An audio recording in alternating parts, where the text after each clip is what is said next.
फिर एक बार सपा की शेरनी ने ऐसी दहाड़ लगाई कि योगी भी देखकर दंग रह गए। हालांकि योगी के मंत्री ने रोकने की कोशिश की तो शिवपाल यादव ने जो किया उसे देखकर सदन की दीवारें भी हिल गई हैं, क्योंकि ऐसा पहली बार था जब शिवपाल यादव ने ऐसा पलटवार किया कि पूरा सत्ता पक्ष सन्न रह गया। ये कोई साधारण विरोध नहीं था, ये सपा का खुला ऐलान था कि अब चुप्पी खत्म होगी, अब हर सवाल दहाड़ बनकर गूंजेगा। किसानों की पीड़ा, युवाओं की बेबसी और बोलने की आजादी पर लगे ताले लेकर सपा पूरी ताकत से मैदान में उतरी और शिवपाल यादव उस ढाल की तरह खड़े दिखे, जिसे देखकर खुद योगी भी चौंक गए। आखिर क्या हुआ, चलिए जानते हैं। दरअसल सदन में राष्ट्रगीत वंदे मातरम के 150 साल पूरे होने पर चर्चा थी, लेकिन रागिनी सोनकर ने इसे सिर्फ औपचारिक बहस नहीं बनने दिया। उन्होंने साफ कहा कि राष्ट्रभक्ति नारे लगाने से नहीं बल्कि जमीन पर इंसाफ देने से दिखती है। उनकी आवाज में आत्मविश्वास था और शब्दों में चुनौती। उन्होंने किसानों की हालत, युवाओं के रोजगार और बिजली संकट को एक साथ जोड़ते हुए सरकार से पूछा कि जब हालात इतने खराब हैं तो किस बात की वंदना की जा रही है।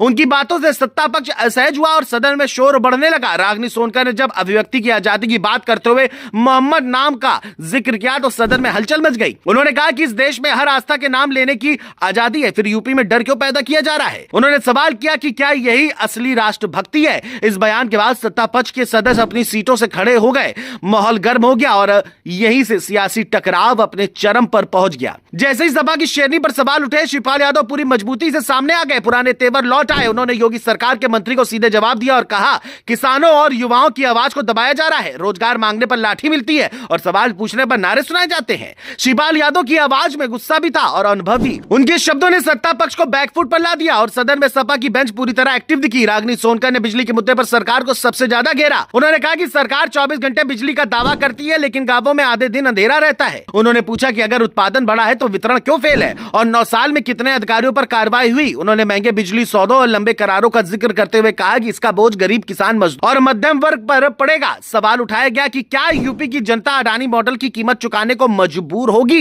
इस पर मंत्री जवाब देते रहे, लेकिन सपा का हमला रुकने का नाम नहीं ले रहा था। इस पूरे घटनाक्रम ने साफ कर दिया कि सपा अब किसी मुद्दे पर चुप रहने के मूड में नहीं है। सपा की शेरनी की दहाड़ और शिवपाल यादव के तेवरों ने सियासी तापमान चढ़ा दिया। पहले ब्राह्मण विधायकों की मीटिंग का मामला, फिर सदन में यह आक्रामक रुख साफ संकेत है कि आने वाले दिनों में योगी सरकार को हर मोर्चे पर कड़ी चुनौती मिलने वाली है। सदन में जो हुआ वो सिर्फ हंगामा नहीं था, बल्कि एक सियासी संदेश था कि सवाल दगेंगे नहीं और आवाजें खामोश नहीं होंगी। अब देखने वाली बात यह है कि योगी सरकार इन सवालों का जवाब जमीन पर देती है या फिर सदन की यह गर्मी सड़कों तक पहुंचेगी।